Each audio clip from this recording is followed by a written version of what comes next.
Hi everyone, my hair is wet, it's raining outside. I just got to my car.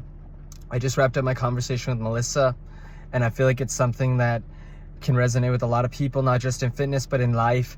And hopefully this conversation inspires you and puts a smile on your face and makes you laugh like the way it made us laugh, and enjoy the conversation. So we're meeting for the first time in 10 years. So I want to say I'm excited to be here. And plus, being a former kinesiology guy myself, and even though I never finished that, it was like I still live by what fitness is about and what kinesiology is about. So I'm really excited to be here and seeing you again, because I've seen your journey, and you should be proud of yourself, and I'm excited for this convo.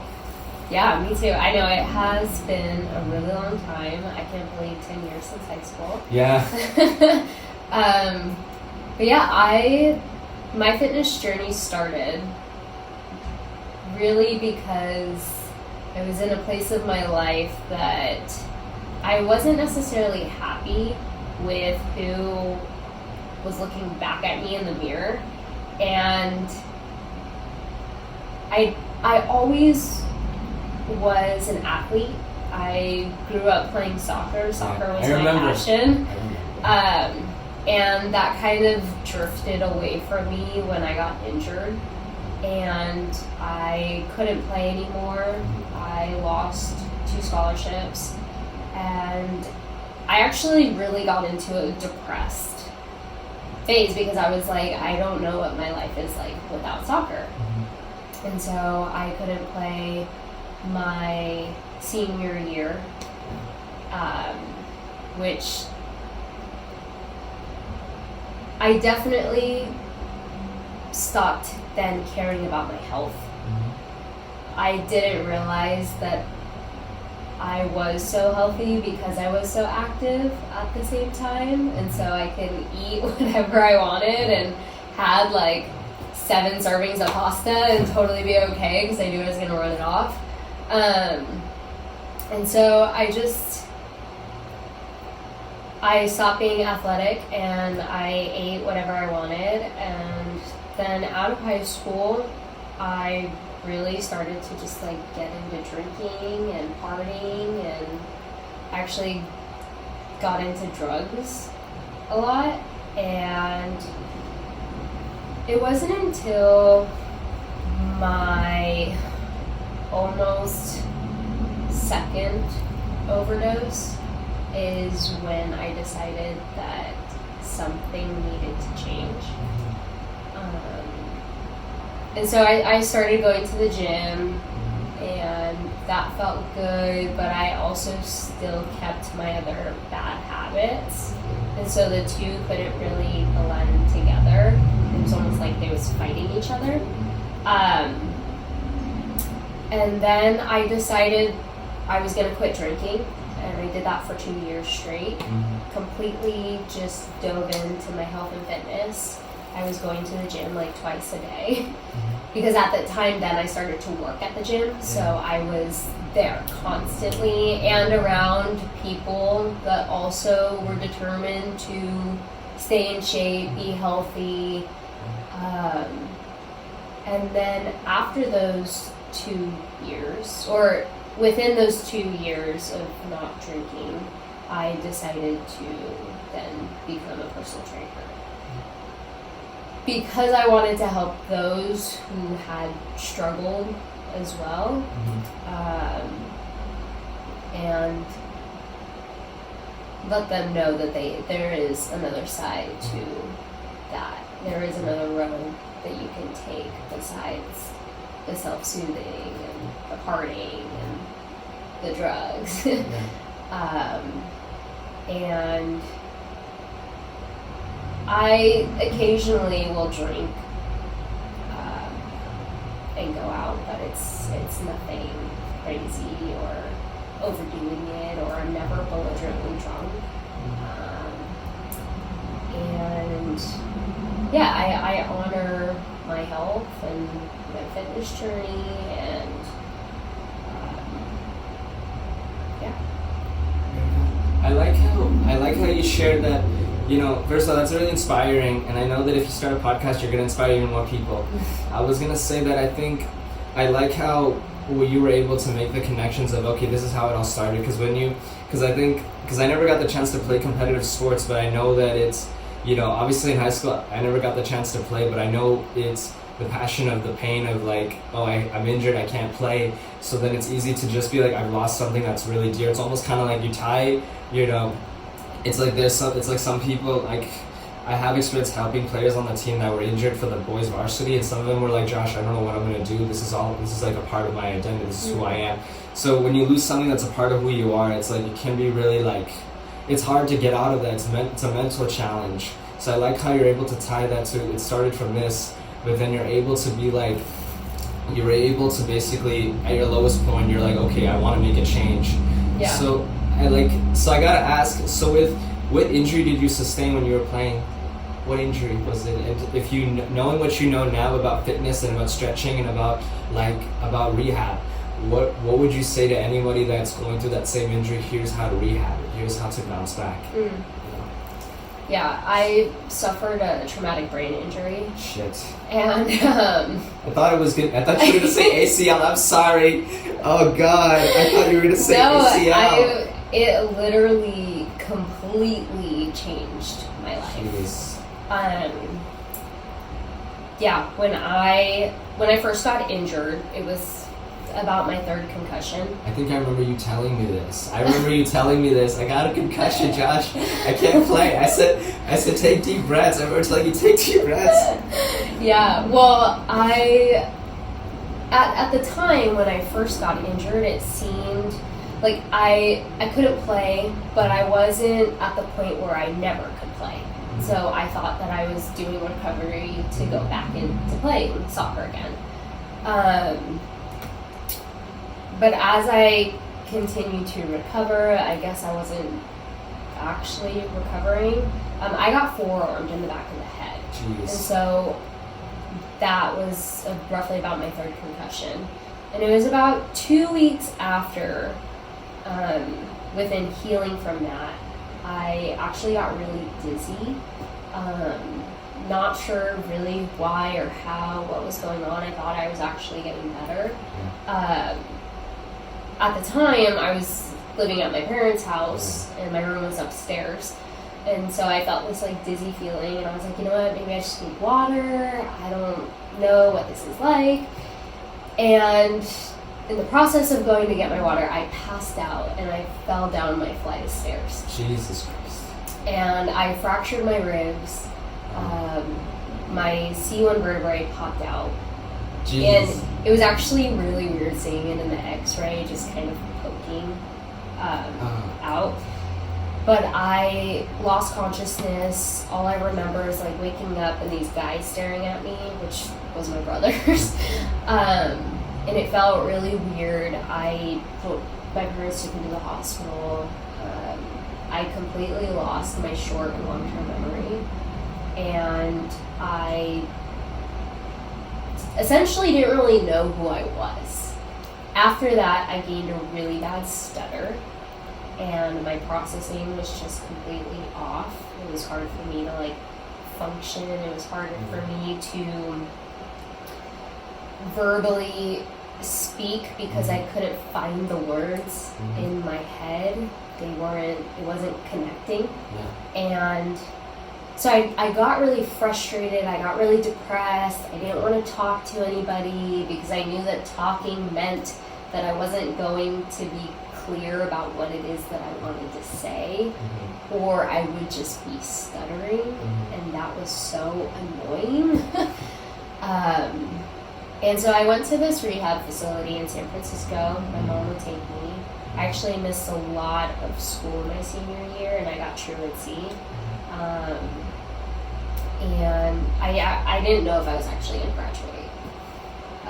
They removed me. I did. But they removed me from some of my classes, and they put me in other classes that would help me, put me on a 504 IEP. And that's how I graduated. But that journey was a long and tiresome journey, but I am so grateful to be where I am at today. I have about 80% of my memory back. And a lot of it is from stories that were told as a child, or pictures. I remember the first year after, I would see something, drive by something, and it would register a memory, and that was really cool. Sometimes my dreams felt like memories. And so I kind of just had to roll with whatever was happening currently in my life. And it was hard going back to school. Because I didn't really have a sense of like who I was. I knew that I was like a bubbly person and fun, but it didn't feel real to me inside. It just felt like what somebody was telling me who I was. And this healing journey that I'm on now is awakening that true, authentic version of myself that I am now. That's good. I was gonna say that I want to say that I like how you listen to your body, because I think a lot of people, because I'm a determined person, but as I look back 10 years ago, I'm glad even though I never got the chance to physically play sports, I know I would have played through injuries and things I wouldn't have played through. And then honestly, like hearing your story and how you listen to your body, and I think that's the most important thing, because I think, and you went and you were able to, without realizing it, you're able to think, okay, I need to take care of myself, making sure I'm okay, because a lot of people would be like, I'm gonna play through injuries and do what I need to do, regardless, I need to win. But it's like, no, because then it's like, because then you're just gonna be a big mess. And yeah. I want to say that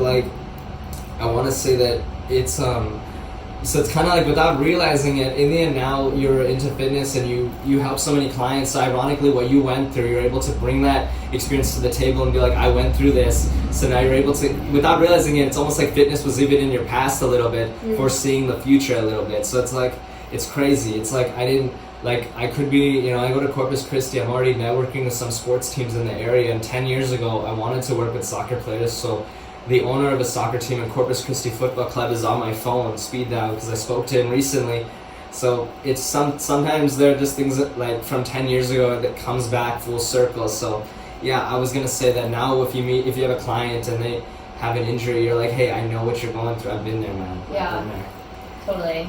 It's like, and I was gonna say that it's like, so and I noticed that from following you on social media and seeing your journey, I noticed that you have a lot of good leadership skills. Well, one of the things I found when I was doing research for this interview was you were former manager at a salon, at Pura Salon in Los Altos. So the leader, even though it's not in fitness, it's a salon. What are the things as a leader how did that position come about, and what are from when you started to when you left being the manager that you became, what are the things that you're like, hey, I learned when I started, I didn't know these things, but then when I left, I gained these things that I didn't know before. And it's like, yeah.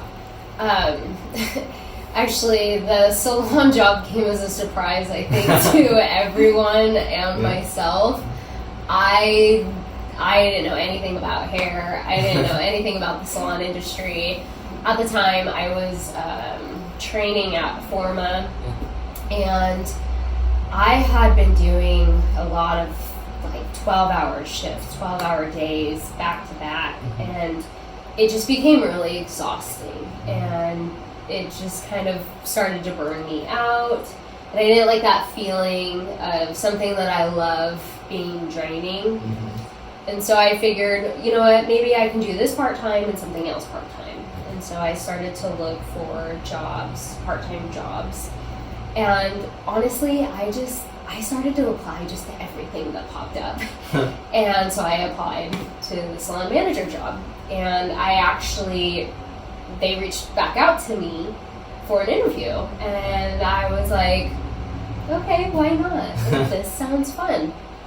And so I went to the interview. It worked out. I ended up taking the job. It wasn't part-time. It was actually full-time. But I said, you know what, this seems like the direction I want to go in right now. So I decided to take the job full time.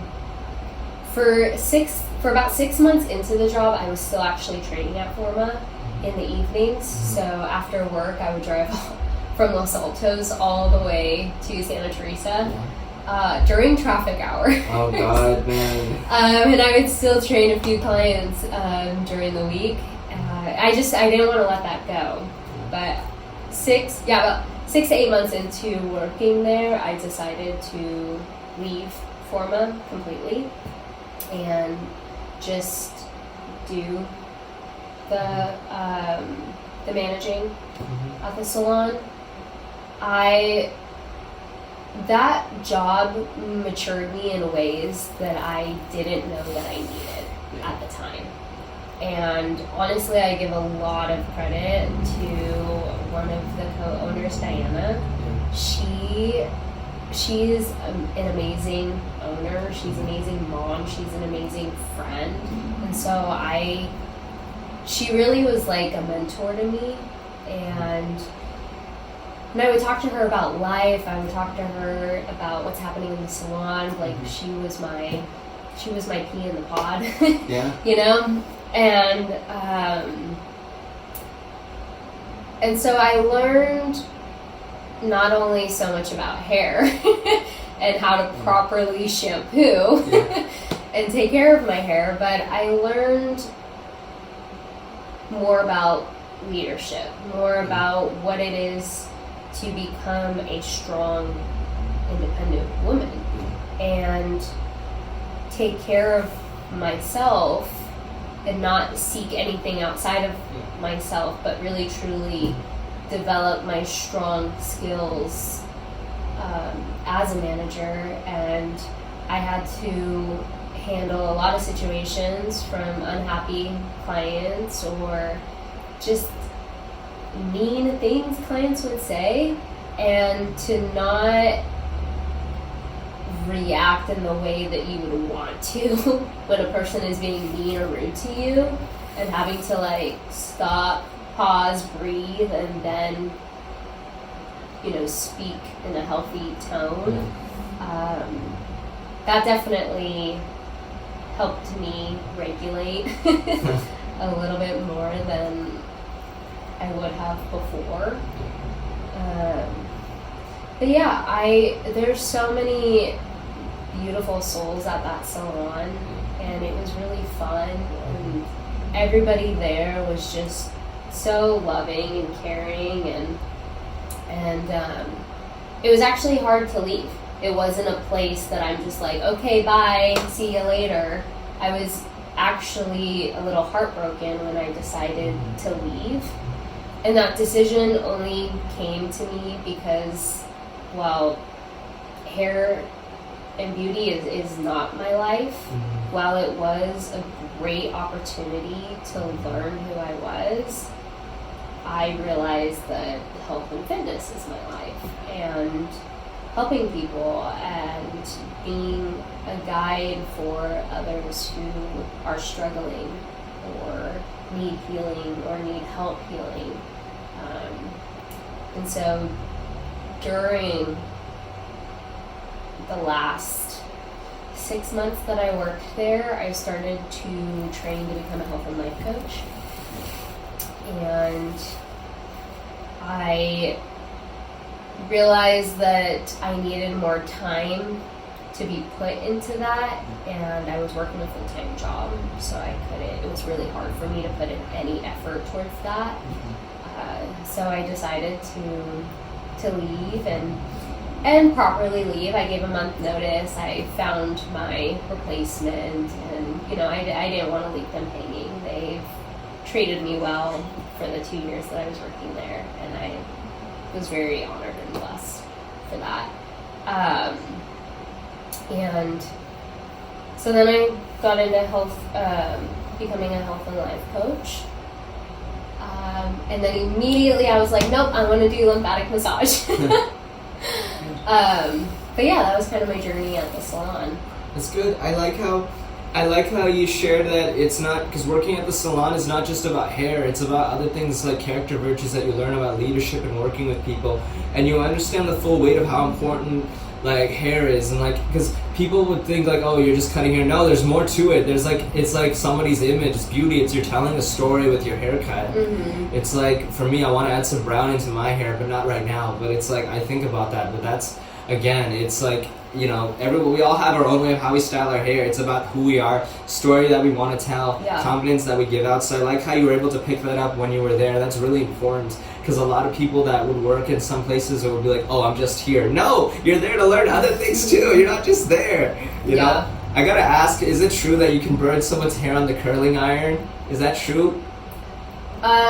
If you don't have the right curling iron. Oh, jeez. If you get a GHD, then you're all good. Because like my favorite singer Ava Max said, before she got her break in music, she worked at a salon and burned somebody's hair.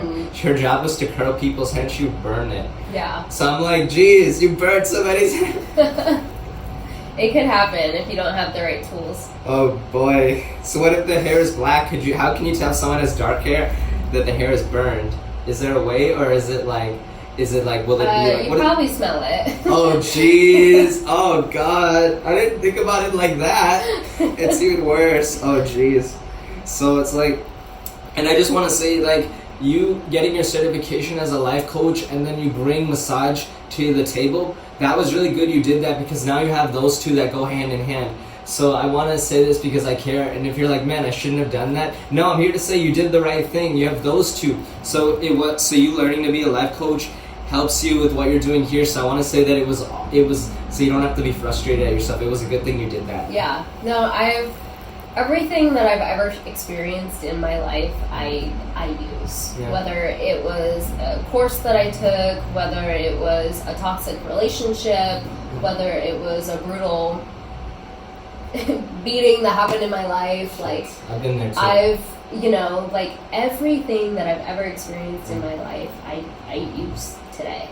And I used to be ashamed of things that happened to me, but I realized that is literally what makes me the version I am today, and help others who have struggled with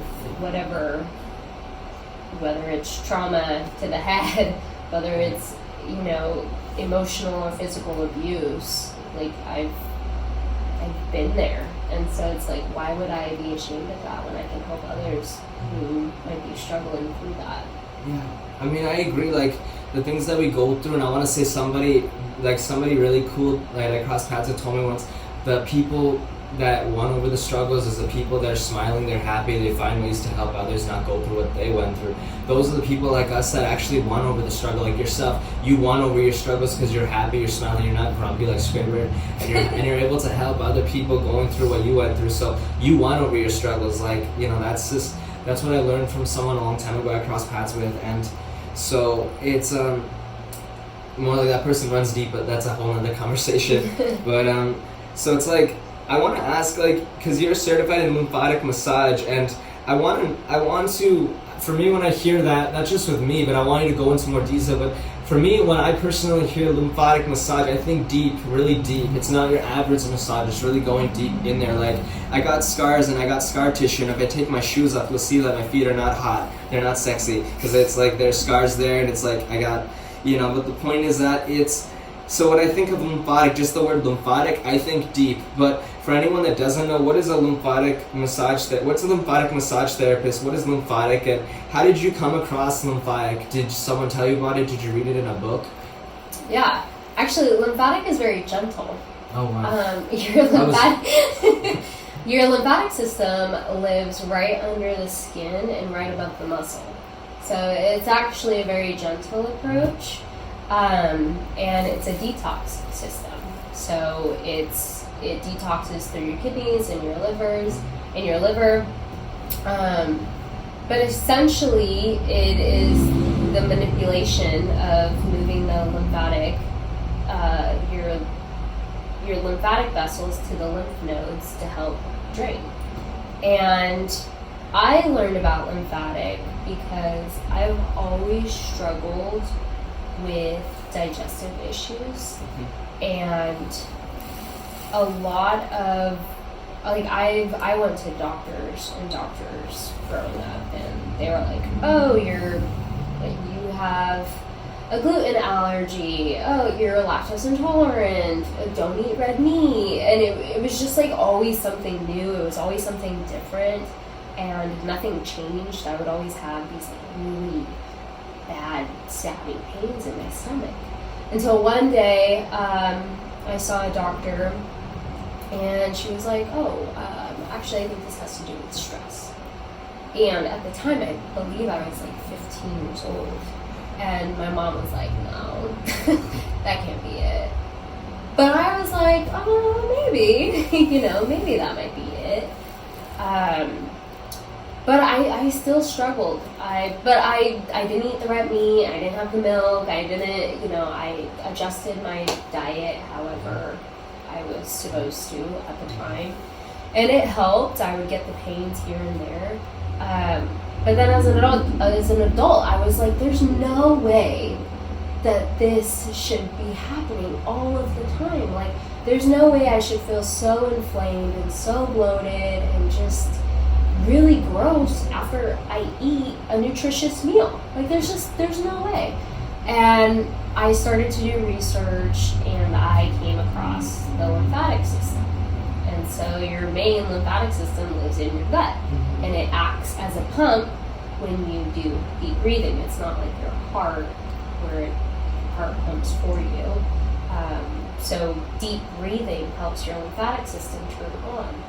And I was like, wow, okay, let me do that. And so I started to watch a bunch of videos about the lymphatic system, how to drain your own lymphatic system, and so I started doing it on myself. Like, every morning I would go, I would do deep breathing in my gut, I would clear all throughout my lymph nodes in my neck, in my face, under my armpits. I would do the whole thing. And I kid you not, I started to see a huge difference in my gut. I even felt leaner, and I felt healthier. I felt like I had a sense of like energy, and there's like this brightness to my skin. And so I told Frankie, I was like, hey, can I start doing lymphatic on you? And he's like, yeah, of course, like massage, are you kidding me? And so I started to help him, who also has some gut issues, and he also has some lack of mobility in his hip. He's got like a hip dysfunction. And so I started to work on those things and started to see that he was feeling better. He was healing from these things. And so I was like, okay, I like this. Like, I have a passion for this. I want to keep learning about it. I want to keep reading about it. I want to study. And so that's exactly what I did. And, later down the road, I got my certificate. But it definitely, I always tell people, think of your lymphatic system like a highway. And where your lymph nodes are is like the exits. And say there's construction or there's an accident, and that causes traffic. And so lymphatic massage helps clear that traffic, that clears that pathways to help everything start to flow again. And it's like when you get sick, your lymph nodes get really swollen here. And the more and more that you drain and massage helps clear the pathways. And so you can see when somebody is swollen or inflamed and start to clear that pathway, and there's a general direction that you go depending on where you are massaging. And during that massage, your body produces lymphocytes and they're immune cells. So while you're clearing the toxins, you're creating a better immune system for yourself to help fight off the air that we breathe, the cosmetics we put on our face, that's really toxic to the body. Anything that you are injecting into your body, processed foods, have a lot of toxins. So I always tell my clients, like, drink lots of water after, wear loose clothing, and eat a healthy meal after, because your body's doing work to remove the toxins. You don't want to put more toxins in your mouth or on your face. If you can't eat what you're putting on your face, then you probably shouldn't put it on your face. But I do have to say, I don't follow that 100%. There's still products that I use that I probably shouldn't. I mean, that's with everybody. I mean, I want to say that, like, I like how you're able to, I like how you didn't give up, first of all. You didn't just accept what the doctors told you, and that's why, like, I majored in kinesiology, and even though I never, that's not what my profession is in, but it's like I never forgot, we are a part of the cure. What you do and what I majored in, what this room is about, like, you know, we're a part of the cure. Mm-hmm. We are a part of, you know, someone says, oh, I'm sick or I can't do it, it's like, let me help you. Because oftentimes doctors will just, you know, tell you, like, oh, you have a gluten allergy or you can't play anymore or whatever the case is. But we're like, no, let's go and look for a solution to this. There is a way through, and it's like, and I like how you didn't give up and you didn't just listen to the doctors telling you it's a gluten allergy. You went and you found the solution, and now you're able to be like, okay, I see it. Just like I weightlift, and now my mobility in my right leg, I got a rod in this leg, and I'm gonna hope to get another rod in this one because then it balances it out. But since I weightlift, now when I do yoga stretching and everything, the mobility in this leg is a lot better, and I was really impressed. So it's like doctors told me, no, it's not possible, you won't improve that much. And they told me this like 2014 when I was like a junior in high school, that you weren't, because they were going to put a rod in this other leg, and they said, sorry, your leg the way your legs are now is as good as it's going to get. You're not going to improve much. And they were wrong. I mean, it's much better now, but yeah. But it's like, because of the way I walked in high school, people would just laugh. But I think I like how you just taught me something. You just blew my mind, because I thought it was like, because when I thought of lymphatic, I thought it was something like deep in scar tissue, but it was something so much more like holistically in your gut. And I gotta say that, like, did you try lemon water? Because I drink lemon water all the time, and it's helped my digestive system so much, and I feel more alive. But have you ever suggested lemon water to your clients, like putting lemons or cucumbers in the water? Yeah, absolutely. Yeah. Lemon water is so good. Yeah. Especially like warm lemon water. Yeah, I was gonna say that it's but I'll try my best to flip like this, but I hope I'm not distracting by switching positions like this and like no, you're this. Good. You're good. Yeah, so it's the other thing is that, like, I like how you also focus in energy and trauma release coach as an energy and trauma release coach. So, like, how did you come across that? And when I think of energy and trauma, I know what trauma is because I've been through a physical, verbal abuse, and I overcame that through my own journey. But it's like, but with energy and trauma, how did you come across that, the two together? Because I always thought of those things as two separate coaching things. Like, you know, I'm an energy coach or I'm a trauma coach, but you were able to combine the two. How were you able to combine the two together, and how did you come across it? And if anyone that doesn't know, how did the two connect in such a way where you're both? Yeah. Well, when I got more into lymphatic, I also got more into the fact that issues live in our tissues, and we store emotions in our body. And our body is a representation of what is happening in the mind.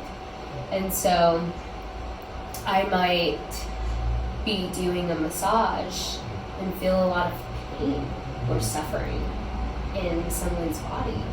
And I know that that may not have to do with an injury, but that might need to be an emotional release that they're keeping or storing in our body. And it's when we have emotional trauma that is in our body, that can result in lack of mobility. That can look like chronic pain. That can look like a lot of things that doctors want to say, hey, take this medication and you'll be fine. But what it's really, it's bypassing what is truly happening inside of ourselves.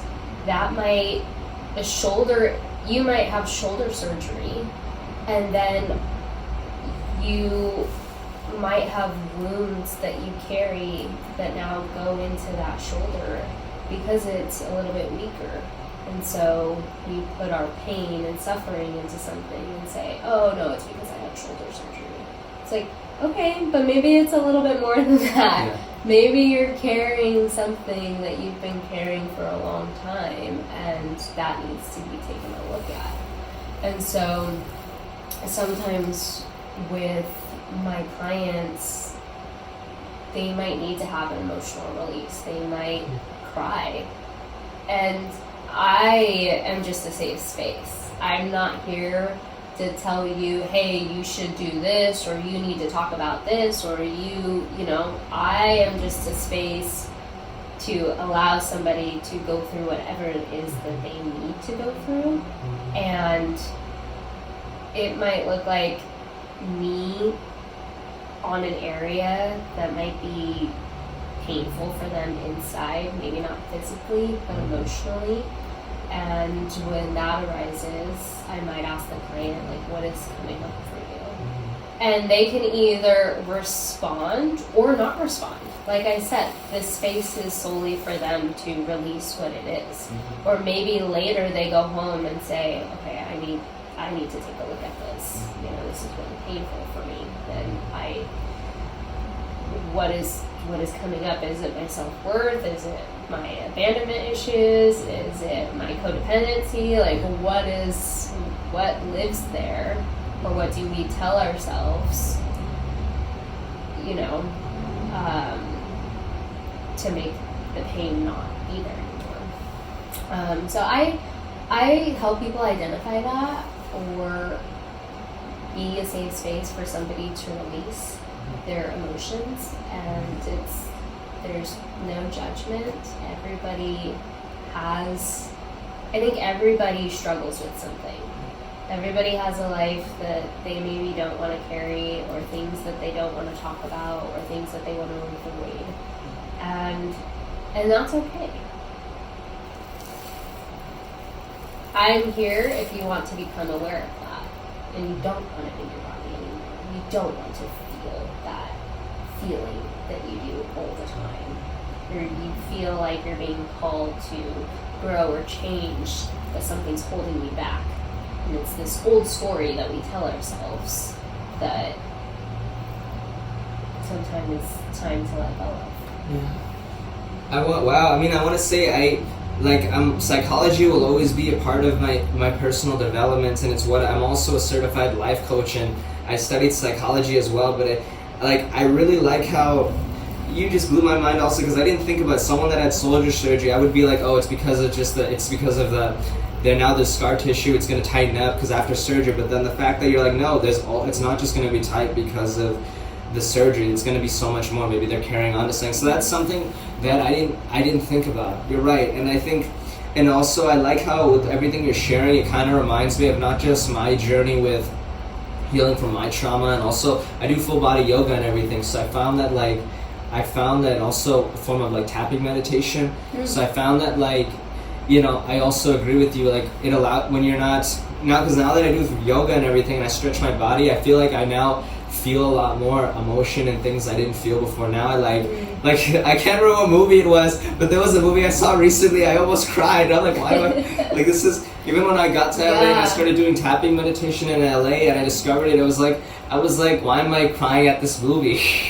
Why do I want to cry at this? I didn't cry, but I came close to crying. But it's because now my body is able to feel all that it's supposed to feel. Even things that I would be like, oh, that doesn't upset me. Now I'm like, oh, I'm now feeling, it's okay. It's okay. Feel everything your body's supposed to feel. And it makes me even think about some people I've crossed paths with, old friends that are not my friends anymore because they pushed me out the door because of their traumas and stuff. But it's they're like, no, I don't have a problem. I don't have a problem. I'm like, yes, you do.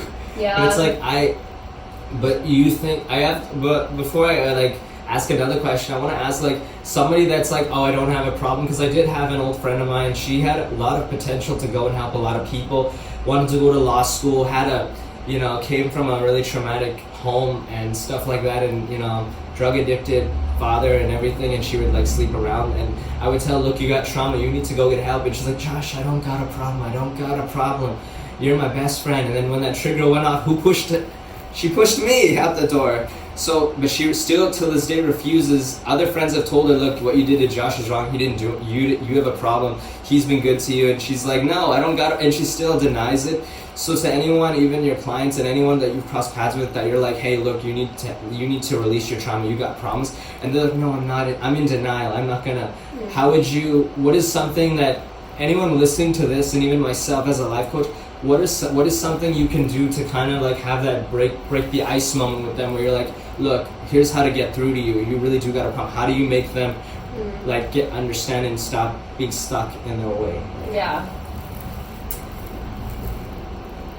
I think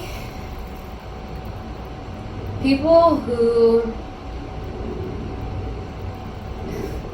it's hard to help somebody who doesn't want the help. Yeah. And I think we take a lot of responsibility that we don't need to. Yeah. And that's unfortunate sometimes, because sometimes we want to show somebody the mirror. We want to show them how they're affecting their lives. We want to say, hey, look at all of this stuff that you've been through. Like, it's okay if you're not okay. Like, I'm trying to be a friend and help you.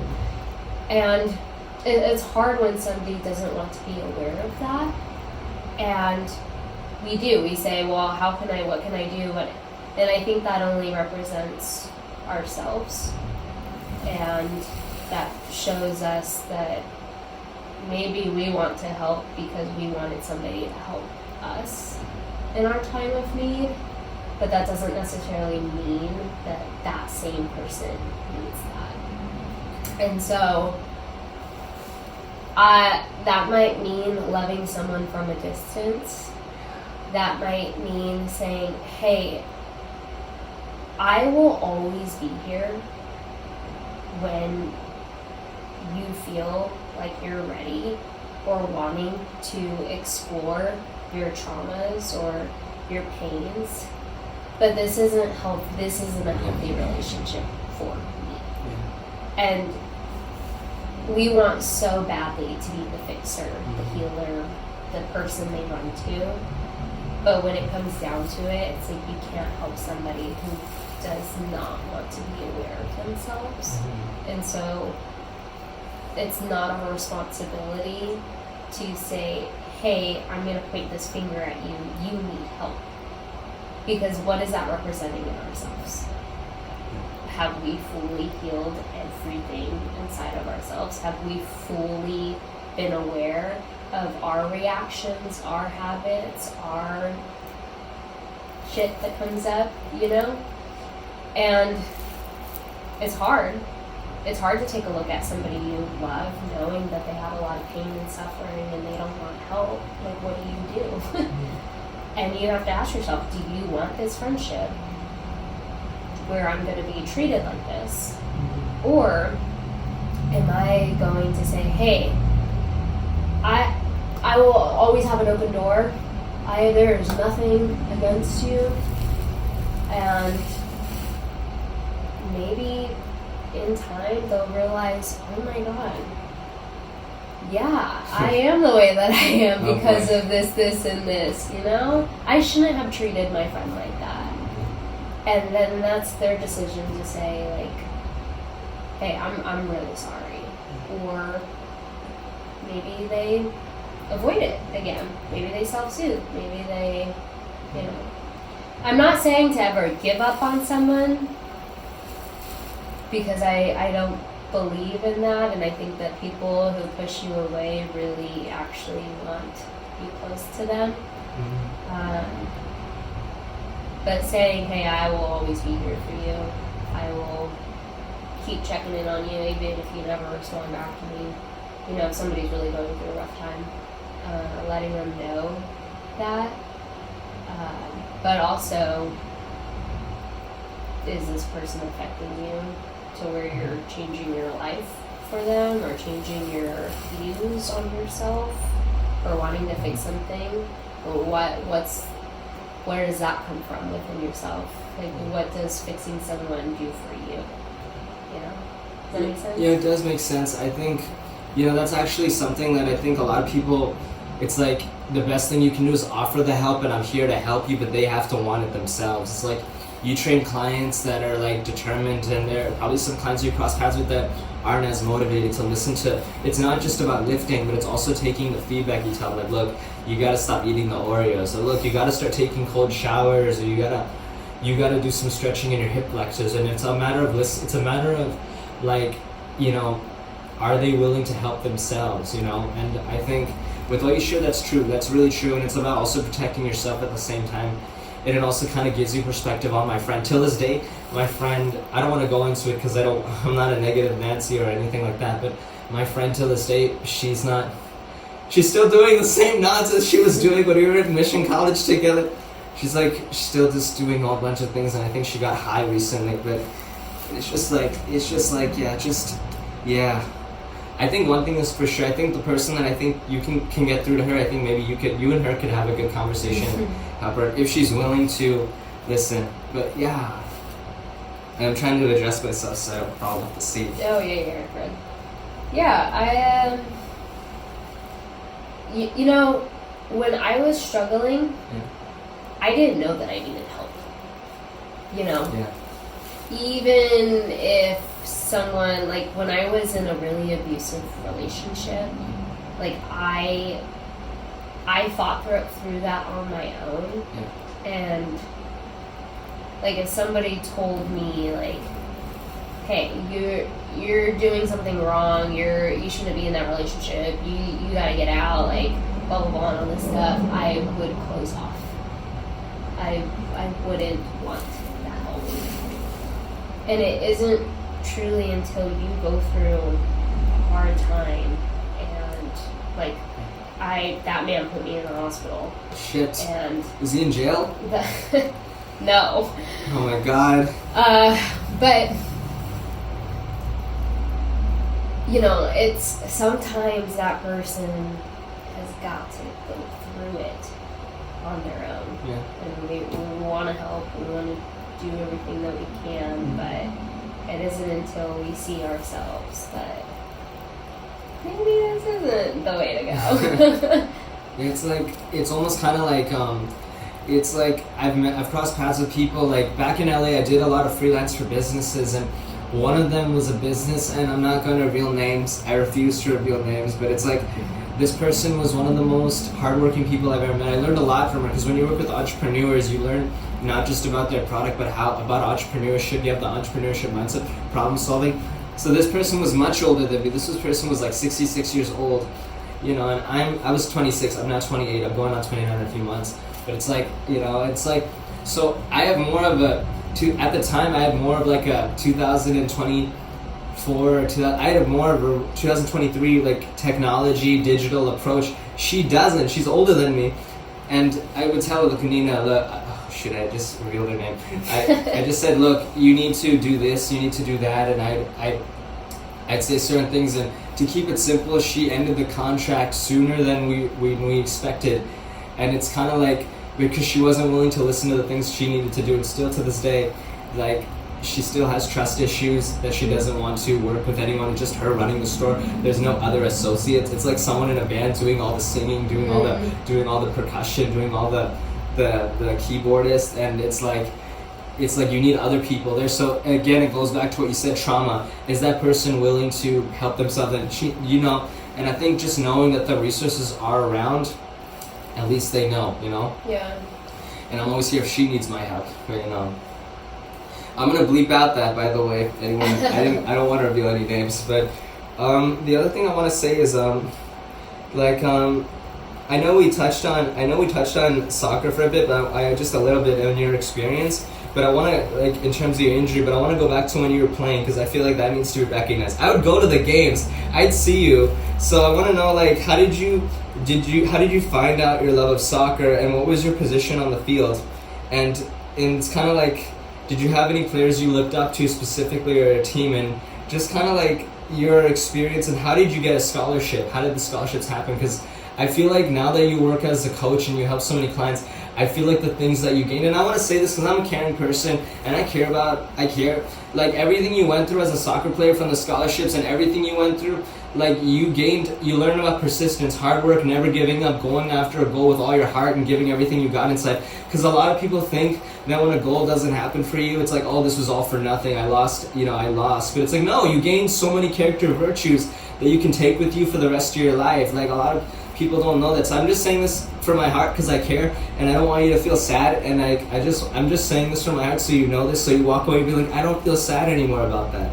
Like I just want to say that. And the other thing is I want to touch on that. Like how did you find your love of soccer? What was your position? Did you have a team or a player you looked up to?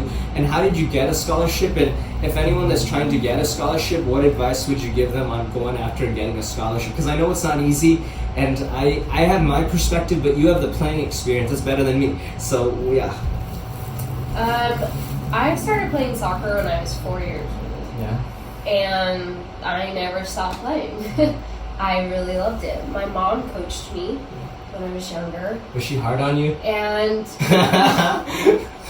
my mom, yes, in the most loving way though.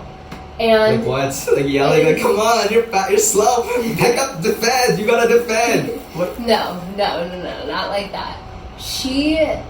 I was always a lot smaller. And so she always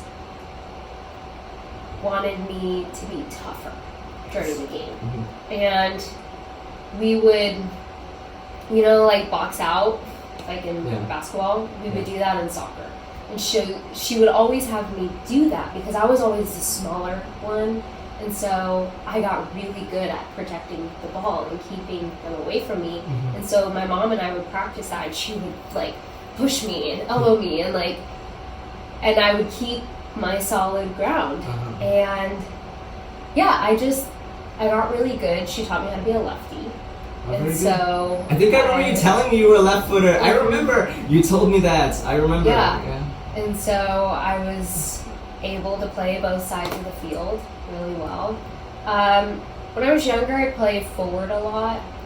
And in high school, I played a lot of midfield and forward. I would switch back and forth. Were you central midfielder, defensive midfielder, left midfielder, right midfielder? I would play left mid. Sometimes I'd play center and left forward. Very good. I actually ended up being more solid on my left side. Good. But I could also use my right. But yeah, soccer was always one thing I fell in love with. I played other sports in middle school. Like basketball? I played basketball and volleyball. Yeah. I played volleyball in high school a little bit, and then softball, and then soccer as well. I did track, I think, 1 year. Wow. But then I only did it that track will kill you. Yeah. I don't care what anyone says. I'm not a long distance runner. Track is not like running on a soccer field, people. It's they'll make you run. Oh God. I tried running one lap in high school around the track, I died. Yeah. I even still to this day, I tried to run long distance and I can't. I can do sprints. Yeah. Sprints. Like Usain Bolt. I can do, but long distance, I have tried so hard and could never get into it. I'm I've got little legs. I've got to run way more. But yeah, so in high school, one of my teammates, actually a coach from College in Iowa, came out to watch her play. And I had a really good game that day. And so then I think he talked to Kira, but then my coach came up to me and was like, hey, we had a college scout come out, he wants to talk to you. Mm-hmm. And so I did, and I was like, whoa, that's awesome. And then Menlo College. I went to a few of their practices and took a look at the school and everything. I actually liked Menlo. I was going to go with Menlo. And then that year, Yeah, it was my junior year. That's when I got injured. Yeah. Yeah. And it sucked because I never had a senior night, and I was on varsity since my freshman year. But the coach, because I missed so much school and I would only like go to the games, I got kicked off of the soccer team. It's stupid. Like, oh my god. Okay, look, I don't want to interrupt, but I just want to say that's really stupid because when you think about like everything you've contributed, because in soccer, let me adjust myself. I apologize for sitting on this chair and sucking. Like, sorry, you don't have to sit on that. No, I always adjust to the people I interact with as much as I can. And let me just say something, and I'm just gonna say this to everyone listening and everyone watching, like, because I've followed soccer for such a long time. You know, a player that contributed so much to the team, and then coaches that are like, oh, you're not in the team or you're out of here. It's like it's actually the principal. Mr. Shelby? Mr. Shelby kicked me off. My coach, Brad, told me. Wait, but Shelby doesn't play soccer. He doesn't know, like, everything. I had missed so much school. No, but for me, here's what I want to say is, like, it's like, I don't like mentioning names, but, like, hell. Okay, look, so in soccer, there was an American soccer player who played for, a soccer team in England, and his name was Stewart. So Stewart got injured a lot, but he contributed a lot to the team. He always helped them, but when he was hit by injury, Bolton Wanderers told him, like, look, we're not gonna renew your contract, but you can still train with us. You're still a part of the team. We want you here.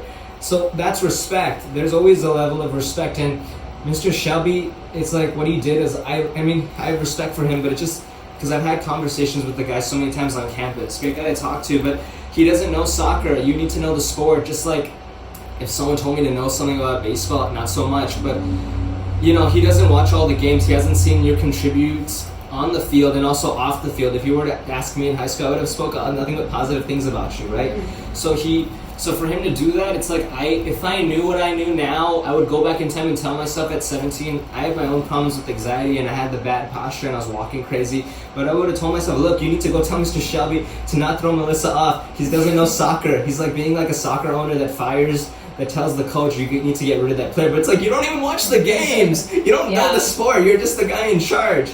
So I just want to say what they did was wrong, and like you were like the Stuart Holden. You gave you contributed a lot, and I feel like that was not right. I want you to know that, and because of what you shared, and I want to say I have contributed to throwing and I created a prom for a friend of mine who didn't get a chance to have a prom because she became a teen mother. So I created a prom for her. So I will create a senior night for you when I come back in April. Okay? Okay. I will come back. And I'm just letting everybody know, always show respect. If a player is contributing and they're not playing, you show them respect. Don't let them get kicked off. Otherwise, go on strike. Go on strike, don't play. And I wanna ask, so you're an Ant, and Andrew, I want to say something about Andrew real quick, because I know Andrew was the leader of our high school wrestling team, and he graduated a year before we did, and he was always nice to me, and I learned so much about leadership from him, and about wrestling, because wrestling is a really difficult sport, and I learned a lot from him in terms of how he prepared, and how, when somebody who's the leader of a wrestling team is like telling you how he does things, you learn so much. So I want to say, and also Andrew, you're also an aunt to his 2 kids. So I want to ask, with having Andrew around, with how he contributes as a leader and how he was, what are the things that you learned from him when he was on the wrestling team that you now use with your clients, that you feel that you didn't know were going to be helpful for you in the future, but now you find you pull that out of your bag of wisdom because of what you picked up from Andrew? And then, as an aunt, what type of aunt are you? Are you the strict aunt? Are you the one who spoils them and gives them candy or takes them to Disneyland? Andrew was a huge part of high school for me. Yeah. I mean, we're only 18 months apart, and so we were always very close. Yeah. I've learned a lot from Andrew, not just as a wrestler, but more as a brother and almost like a father figure growing up. He was a huge part, and still is a huge part of my journey. He is an amazing father. I remember going to his wrestling tournaments and hoping that he would make weight, because if not, he'd have to jog around the track with like a garbage bag on him. But yeah, I was always really excited to go to his matches. I think that we were all really competitive growing up. And I think that's always stuck with us. At least for me, I'm super competitive. But yeah, I enjoyed watching him and seeing his dedication to the sport. And as an aunt, I would do anything for those two boys. They are just a treasure to this world. And I definitely am the fun, spoiled aunt that gave my nephew Drew cake when he was like 8 months old. Oh my god, I don't think you're supposed to give a baby cake. Oh boy. It was just a little frosting. I would put it in the blender, but it'll work. No, he had to have been closer to a year. But yeah, I love those boys. And Ashley, Andrew's wife, is a huge part of my life. Actually, she is more like a sister to me than anything. And she is my sister, but we grew up together as well. You know, Andrew and Ashley were high school sweethearts. I actually knew Ashley before she started dating my brother because of soccer. And I loved them being together. It was cool. Ashley was always over at the house. We'd always hang out. And growing up, we watched each other grow up. And yeah, their family, they are a huge part of my life and everything that I do. Yeah. And those boys, I will always keep them out of trouble and always help them out. Very good. I was gonna say that it's like, I like how you have your own style of what works for you as an aunt. Like, you're not gonna be, I'm gonna follow the rubric. You have your own style, and it's better to I know you're tough when you need to be. So like, cause I can just tell talking with you and seeing your journey, you're just like myself. Everyone should be tough when you need to be, but be loose. Don't be rigid. Don't be like Squidward. Because then it's just gonna be like, Ooga, you know, like, what's wrong with you? But so they probably like Sonic. I also like Sonic, but yeah, Drew likes Sonic. He's super into Pokemon right now. Oh wow. He wants to be Balthazar when he grows up. Oh wow. So we're gonna let him live that dream. Tell him that your friend Joshua likes Teddy Ursa. Okay, I will. Teddy Ursa's my favorite. I like how he evolves into a grizzly bear. Oh. Teddy Ursa. So I want to ask about Frankie, because you told me when I was setting everything up here, and like I said, because this is the first time, because I knew when I was going to have a conversation with you today, because I have done interviews before, but I would always record on one device, whether it be my iPad, whether it was my Nikon camera back in Casper, whether it was my phone. I had the questions all in I would study the notes, and then I would come prepared, because then it's like this, we're talking like this. So then, but I knew when we were going to be speaking here today, I knew I knew exactly what I was going to do. I just knew. So I said it when I was setting up all the mics and everything, and I had everything laid out, I mentioned that you told me that Frankie works on posture and tightness, and I also have muscle tightness, and I'm sure you know that. So I want to ask about Frankie. How did you cross paths with him, and how did you guys meet each other? And with your experiences and his experiences, because I believe with fitness and with entrepreneurship and just like with music and even with anything you do in a craft, everyone's experiences are brought to the table, and it's like a collaboration of everything. So how did you guys meet each other, and how did you guys know they're going to be good business partners? And what are the things that you learned from him that bettered you, and what are the things that you think you've taught him that have bettered him, and whether it's his work and also outside of that? Yeah. Oh man, I met Frankie. Actually, I knew of Frankie during COVID when I was working at Forma. He would go to the gym, and I remember asking it about him, but I wasn't friends with somebody good that gave him a high quality answer. But I saw Frankie for body work He did cupping and scraping I've done on that. me. And after that, we hung out for a little bit.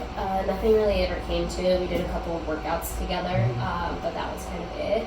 And we stayed connected through like social media. But then like a year later, we connected again. I actually reached out to him on Instagram and asked him if he wanted to work out. And so we met up at American Barbell on Hamilton, and we got a workout in, and then he's like, let's go to dinner.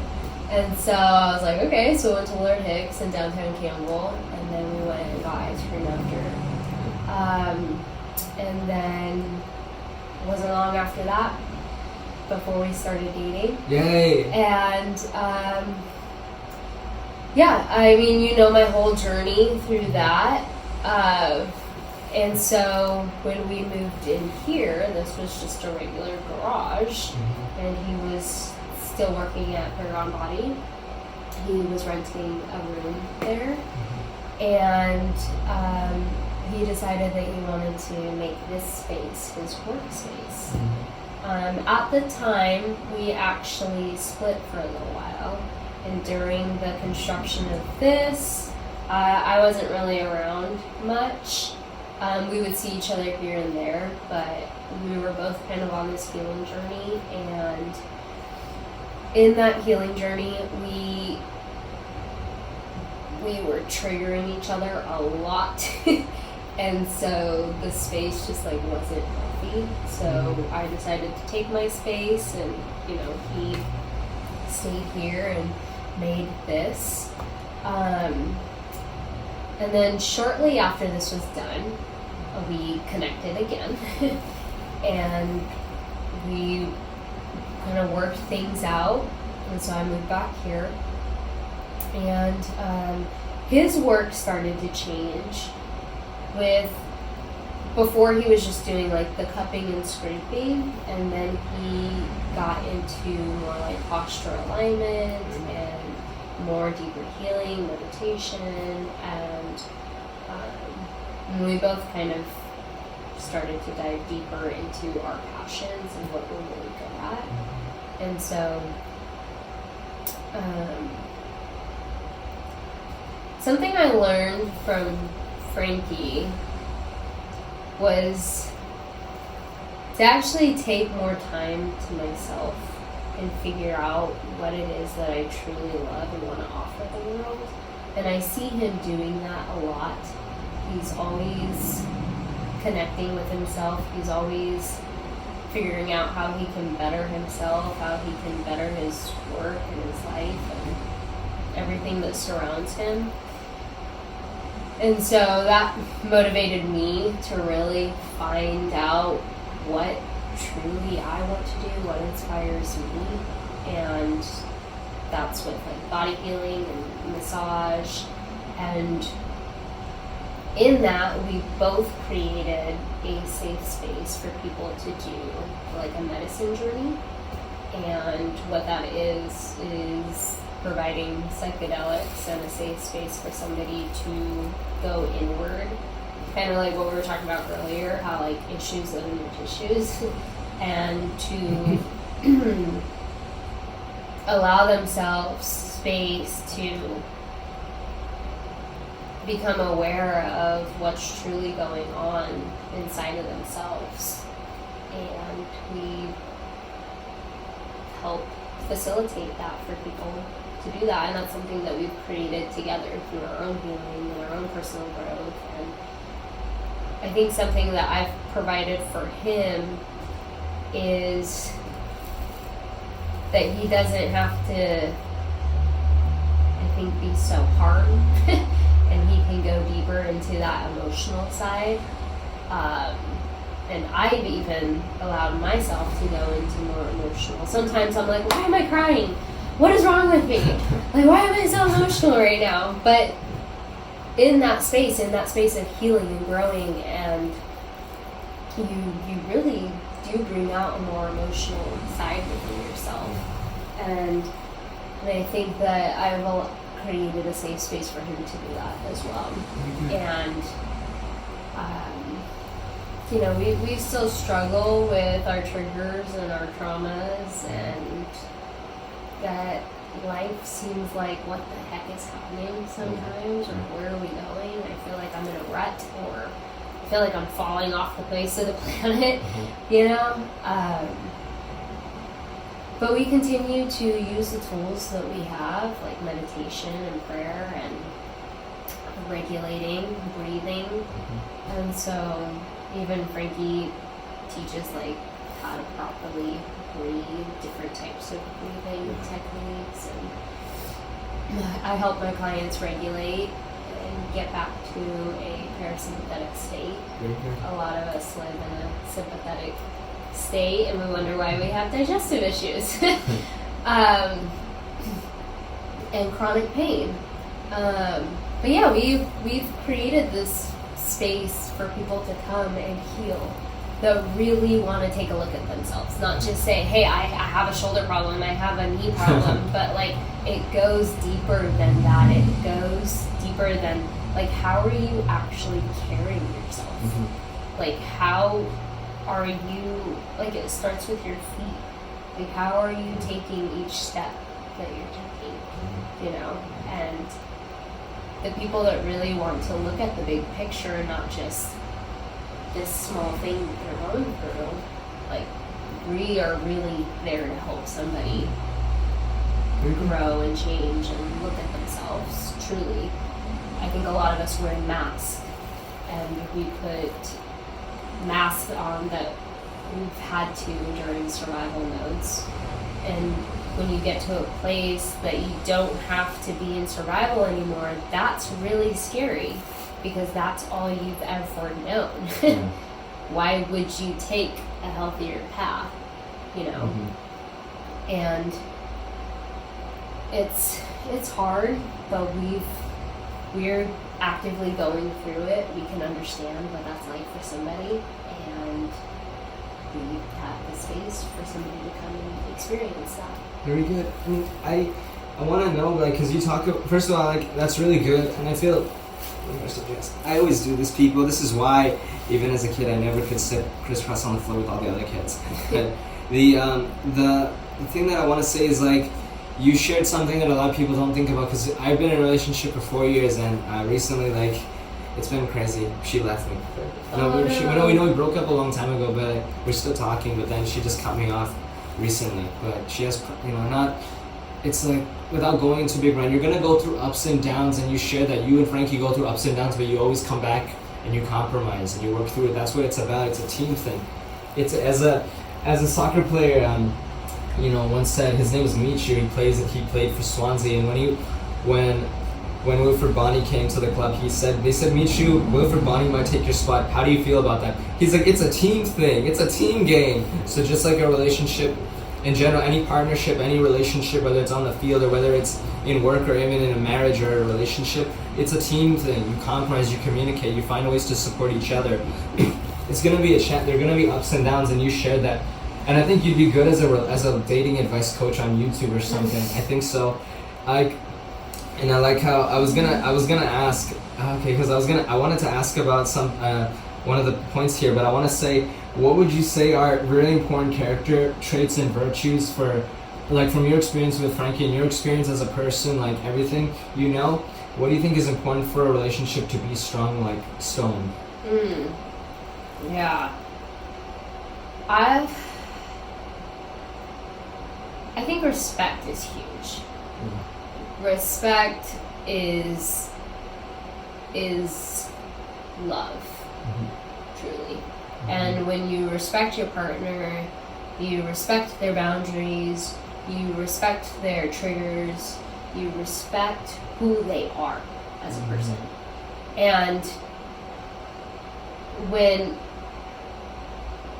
you don't respect that, you almost want to change the person in front of you. And that just shows your own wounds and your own traumas and your own shit that needs to get cleared. But I think that respect comes a long way. It's true, unconditional love. And And it is about honoring the person that you're with, because like I will be the only version of me to ever exist. You will be the only version of you to ever exist. Frankie is the only version. Like that is amazing. That is beautiful.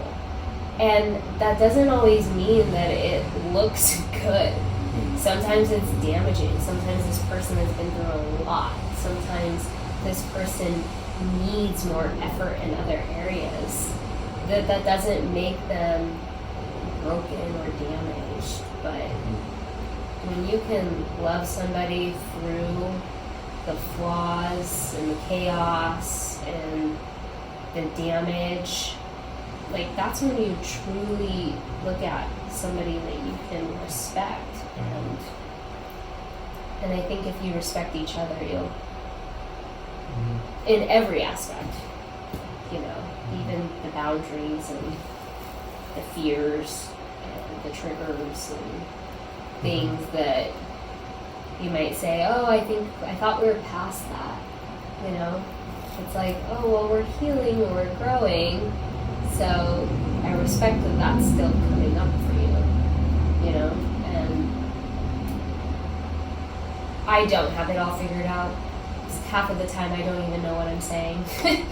But through my experience, I've been in a lot of toxic and unhealthy relationships. I've been in relationships where they seemed healthy, but I wasn't showing my full self. And now I can truly say that I'm in a relationship that everything is on the table. And that feels scary. Very good. And that feels like every fear wants to pop up. But I know that I have somebody that respects and values who I am. And so I can be the chaos. I can be the happy. I can be the anything that I want to be and feel completely safe. And I think when you've reached a point where that is your life, honor that. Very good. I like how you shared that. It's like, it's accepting that we shared something also that was really that I think a lot of people don't think about. It's even when you feel you accept that person all the way, but there's something you shared, which is even if they're still working through some stuff where it comes up, instead of telling them, I thought we moved past that, I thought you got over that, you accept them as, oh, I understand you're still going through this, you're still on the journey of nailing that, wrestling that alligator. So it's like, yeah, I totally agree. And I want to ask something that has me scratching my head a little more, like something that I'm not gonna lie, kind of has me up against the wall, as in I don't want to talk about it, not with you, but like when I see you also have experience working with spiritual awakening and psychedelics. When I hear that, for me, I'm like thinking to myself, like I know what that is because I know about bioenergetics, I know about body meditation, because when I was in high school I had anxiety really bad from my trauma. I spoke fast like a machine gun. But one of the many things I did was I thought if I dove into a lot of meditation that would help too. Among other things I dove into, like theater, I went to a lot of school events. Psychology was that, communication was another one, but I thought body meditation. So when I see the word psychedelics and spiritual awakening, I know what that is, but it was one of those things where I'm like, I don't want to. I kind of was like, after that, there was a period where I'm like, I don't want to go into that ever again. But it's like, but now I'm at a point where obviously in my journey, I'm a life coach. I do full body stretching, so I'm curious to know, how did you discover that, and what is that like if you were to go into? Because for me, I know when I think about spiritual awakening, or when you hear that, I'm like, oh, I already have a religion. I don't want it. It's not. But obviously, it's not about religion. So anyone that hears those words or like feels kind of like resistance, what is that? Like, what would you say to anyone that feels kind of resistant? Here, don't feel any resistance. It's okay. Yeah. Well, for me, and I can only speak on my experiences. When I come across psychedelics, it's like mushrooms or DMT, and I've had very deep experiences with that, and you know, sometimes when I tell my parents, like, oh, I just did a mushroom journey, they just think like, oh, you just got high and like saw pretty colors, and you know. But for somebody looking into that, there's so much more. And I have to say, it's all about intention. When you are doing a psychedelic journey, it is about the intention behind it. Like, what are you looking to look at within yourself? Like, what is calling you to have this journey? And for me, I had a lot of trauma. I've been through a lot of shit. I've felt like I don't know what's happening in my life. Like, I don't know what I'm doing. You know, I don't know really who I am. Like, I feel like I'm seeking everything outside of me to make me happy, but I don't know what true happiness inside myself feels like. I don't know what true peace inside feels like, because my head is so chaotic. Yeah. And so the first couple of DMT or mushroom journeys that I had were really eye-opening. They brought a lot of things inside of myself. For instance, like, I had a mushroom journey with Frankie, and we went to the summer park, and it was beautiful. I felt so alive. I was like, what the heck? I'm a badass. Like, I need to let myself shine. I need to, you know, like so many things were coming up for me. And then this dark cloud came over me. Like, there was an entity that had attached itself to me that I felt in my gut. And Frankie couldn't even come near me. Every time he came near me, I was like, no, like, don't talk to me. Like, I felt myself, like, getting smaller and smaller and smaller. And I was like, what is this? Like, what am I, like, experiencing right now? What is happening? And so I sat with myself and I tried to process all of these emotions, all these feelings. And what came up for me was that I felt like there was a part of me that didn't want to let myself be seen because fear of getting, like, shut down or dismissed, or felt like I couldn't process what it is I was saying, or I couldn't speak because I had all these thoughts in my head, like, what if I start to stutter? What if I can't say what it is that I want to? What if I'm too lazy to do this? Like, what if, you know? And so I started processing that, and a lot of things came up for me. And so eventually I felt okay and got up, because I was sitting, and I got up and I sat with Frankie on the grass, and then we're like, let's go walk around. And so we had blankets and stuff, and we're like, let's go drop them off in the car. And when we got to the car, I sat in the passenger seat, and I was like, I need to go right now. Like, I don't feel good, I'm gonna throw up. Like, I needed to, like, purge. And I am sitting there, and I can feel this thing that's so attached to me. I can feel it inside of me, and I was like, it needs to come out.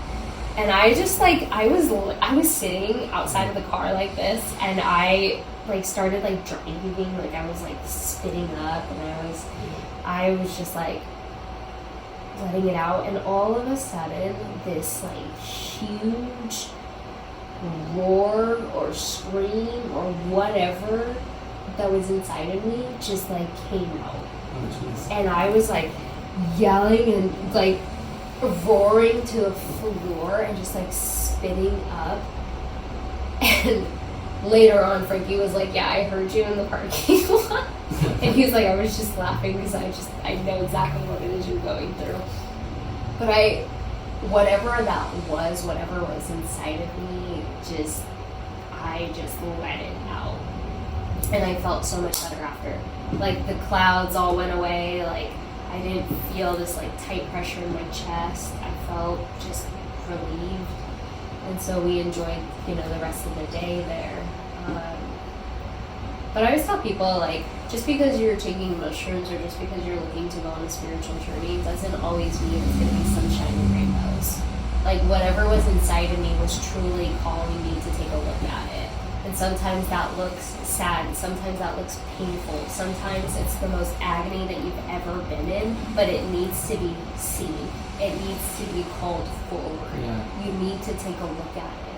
And after, I felt amazing. I was like, oh my God, I feel so much lighter. Like, and then I could later on go back and say, okay, like, let me journal about this, you know, this is what had come up for me. Now I need to integrate it in my life. Because it's one thing to have a journey and say, oh, I'm aware of this now, but then not do anything about it. And it's still going to follow you.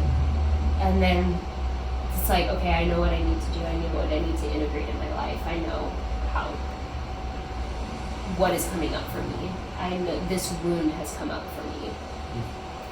And in my last DMT experience, which was about like 2 weeks ago, 2.5 weeks ago, it's like a DMT pen, and I started like flying through these dimensions in my head, and eventually I got to this place where everything that I had ever known or believed in was staring at me. And in this experience, everything started to shatter. Everything I've ever known or believed in, it's just started to shatter. And during that, I remember like holding myself and swaying, and I was crying, and just watching it all like break like glass and shatter at my feet. And so I meditated on that, and what came up for me was like, it's now time to create your own story. Like, get out of survival, get out of the mask, get out of the old habits. It's not you anymore. It's now your time to create your own story and what fits in your story. And for the first time in my life, I feel like I have control over where my story goes, not these bad habits, not these reactions, not these limiting beliefs, not the old wounds or the survival of how to get by. But now fully for the first time, it's like, okay, I'm stepping one foot at a time now. That's me. I'm doing that. I say what fits. I say where I share my love. I say where I'm going. And that is also a scary place to be in. Because you're dying to an old self and becoming new. And I'm in the middle of like, what the hell is happening right now? Who am I? Who do I want to be? Very good. I mean, first of all, thank you for sharing all that, because it kind of blows my, like, kind of not my mind, not just my mind, but also, because before, like, when I would see spiritual awakening and psychedelics, I would think about it as, like, because my experience in high school was a bit different, because it was body meditation, which is a lot of what you were sharing, which is kind of like, it's a deeper thing, what's going on inside it, kind of like a release. So I guess maybe because I haven't really dove into this so much in such a long time, and now maybe because my experiences are more grand, are more bigger, so when I hear everything you're sharing, I'm like, okay, yes, this is something I would even recommend for somebody if I knew them, if I knew someone that needed this. Even if I were to go back to high school, I know I did try this in high school, it did work, but it's like, I feel like with what you shared kind of like broke down like any form of like feeling uncomfortable talking about it, or being like, I don't know what this is. I know what this is, but I don't want to talk about it. It makes you feel uncomfortable. But now you kind of broke that, so thank you. Like, not just for me, but I know anyone listening, if anyone feels uncomfortable hearing that, you just broke down with a sledgehammer, you know? Yeah. We might have to call it soon, because I know Frankie has a 2 o'clock. Okay, then we'll play a quick game of If You Only Knew. So I just asked some questions at you, and you answer them the best you can. What's the best piece of advice you ever got? Oof.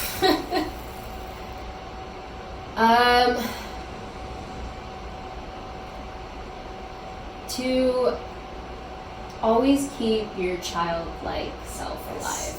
Yes. That is probably the best advice. Always keep that child, like self-alive. What's the worst piece of advice you ever got? Oh no.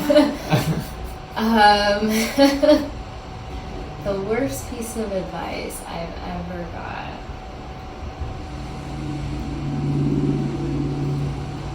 I don't know. I'm sure it's out there, but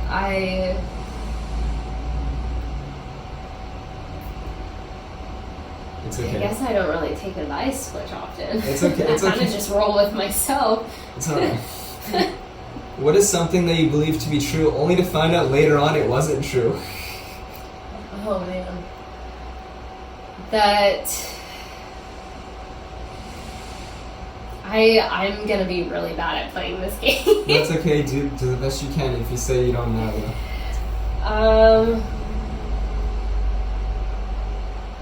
Four-leaf clover, give you good luck. Blow out a dandelion. Yeah, see, I've only blown on a dandelion and felt joy. It's alright. What's a superpower you wish you had?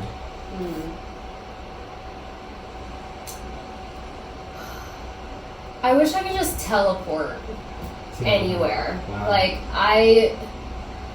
If I wanted to go to the Bahamas right now, I'd be like, go for a few hours and then come back. As a fitness professional and entrepreneur, yeah, for the record, I want to say teleporting is really great, but I wish I had the power to fly. But yeah, teleporting is awesome. You don't even have to blink. Yeah, I want to go there right now. I was gonna say, as a fitness professional entrepreneur, who is someone in the fitness and entrepreneurship industry you'd like to collaborate sometime with?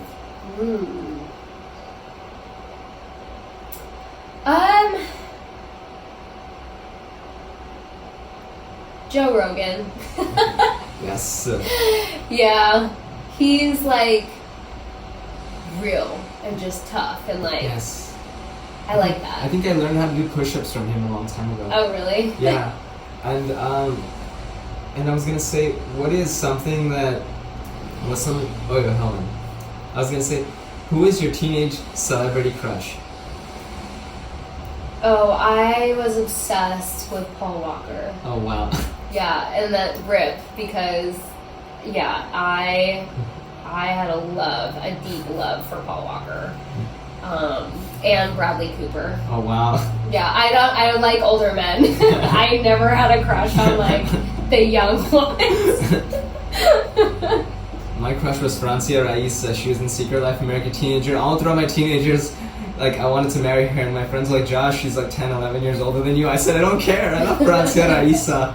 She was awesome. She's awesome. She's an entrepreneur too, so maybe we'll cross paths someday. There you go. But no one show her this interview. What are some things that you see people do in their workout? Like, and so I should have made this shorter. Like, do you have any superstitions before you work out that you cannot work out until you do the superstition? No. You know, putting your sneaker on the left foot first? Or... No, I don't. Yeah, I don't have anything. Maybe like I have to drink coffee in the morning, but that's more of an everyday thing. Who is your favorite artist to listen to as you work out? I don't. You know, what's interesting is I don't listen to like hardcore music when I work out. Like my playlist will switch with like Mariah Carey, Teddy Swims, Elton John, like Luke Combs. I'm very, yeah, I guess I just like listening to music that I would on a regular basis. Not really anything, not anything hard, I guess. It's alright. If you were stranded on a desert island with 3 things that you would bring, what were the 3 things you would bring?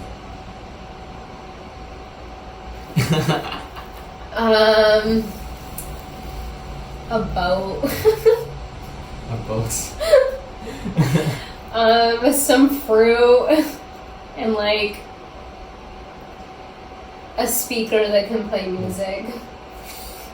Okay, that would work, but then you need a phone. But I know, that's why I said that that can play music. Coconut radio. I was gonna say, advice you'd give to your younger self.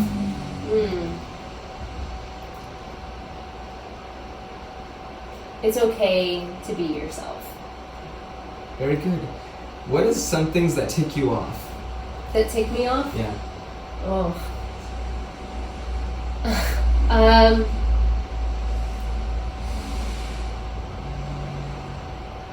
I like when people drive horribly. Yeah.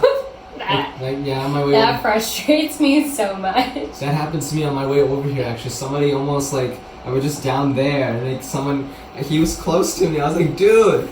Or like people stand too close to me in a line. Oh jeez, yeah, claustrophobic. Like, dude, personal Yeah, space. What are like you? I'm like, why? Like, why are you so close to me right now? Do you have a secret talent? Whether it's like, secret talent, like you do a good impression of such and such, or you can juggle, or something. My name's Stitch. No, I don't have. I like to dance. I'm really good at dancing. Very good. But no, I guess I'm not that impressive. No, you are. Like, I think we all have secret talents that we don't want to reveal. It's called secret talent. Someone, who would you take to lunch with, dead or alive? Somebody dead or alive, who would you take to lunch with? Who would it be?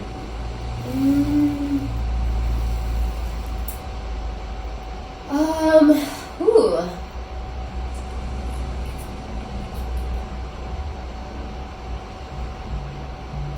I would probably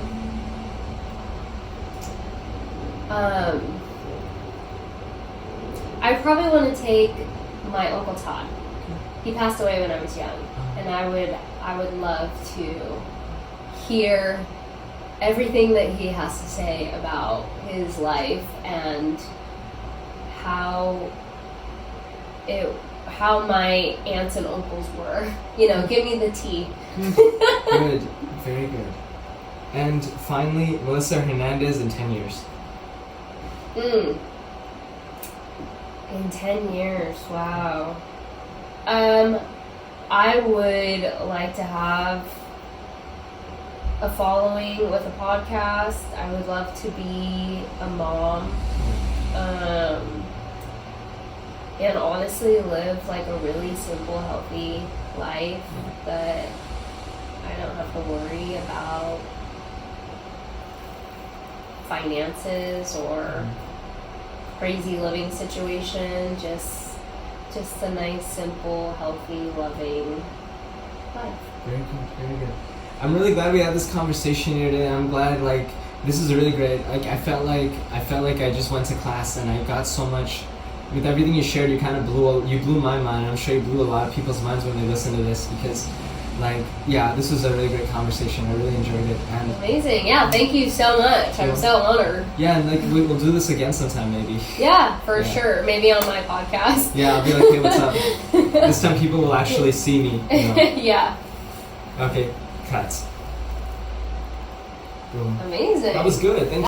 Thanks for watching. Like and subscribe.